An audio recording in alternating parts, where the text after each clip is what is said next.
Norway north সির উপরে অবস্থিত একটি দেশ, যা ফিনল্যান্ড, রাশিয়া ও সুইডেনের সাথে বর্ডার শেয়ার করেছে। এটি বিশ্বের অন্যতম ধনী দেশ ও জীবনযাত্রার নিরিখে প্রথম 10-এর মধ্যে এই দেশ স্থান করে নিয়েছে। কিন্তু 18 শতকে এখানকার মানুষ কোনো রকমে দুবেলা খাওয়ার সংস্থান করতে পারত। পরে এখানকার মানুষদের দুর্ভিক্ষের কবলেও পড়তে হয়, কিন্তু দিন পাল্টায়। নর্থ সি এর পাশে অবস্থিত হওয়ায় 1900 শতকে বিশাল পোর্টে পরিণত হয় এই নরওয়ে। আমদানি রপ্তানি চলতে থাকে সি রুটে, তাই নর্থ সি এর বড় এলাকার উপর নরওয়ের প্রতিপত্তি বৃদ্ধি পায়। এরই মধ্যে আশীর্বাদ হয়ে দাঁড়ায় নরওয়ের অনুকূল ভৌগোলিক অবস্থান ও ভূমিরূপ, যা হাইড্রো ইলেকট্রিসিটি তৈরি করতে সাহায্য করে। নরওয়ের সরকার পার্লামেন্টে আইন পাশ করে যে নরওয়ের ন্যাচারাল রিসোর্স শুধুমাত্র নরওয়েজিয়ানদের হাতেই থাকবে, তাতে বিদেশের কোনো অংশ থাকবে না এবং কোনো কোম্পানি বা সংস্থার হাতেও থাকবে। এই অবস্থায় বেশিরভাগ ট্যাক্সের টাকা সরকার শিক্ষা, স্বাস্থ্য, ওয়েলফেয়ার ও লোকাল ইন্ডাস্ট্রিকে সাপোর্টের কাজে লাগায়। এরপর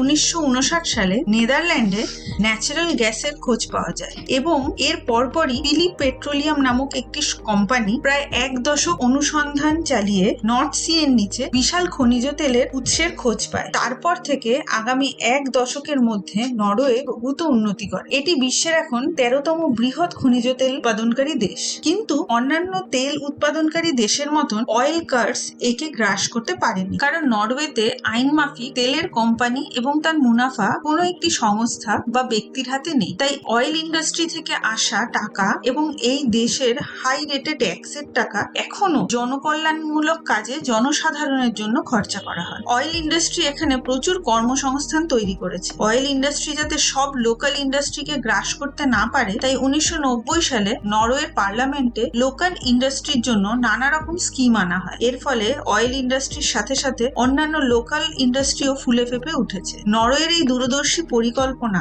ও গণতান্ত্রিক প্রতিষ্ঠার জন্য নরওয়ে আজ সমস্ত দিক থেকে অনেক এগিয়ে।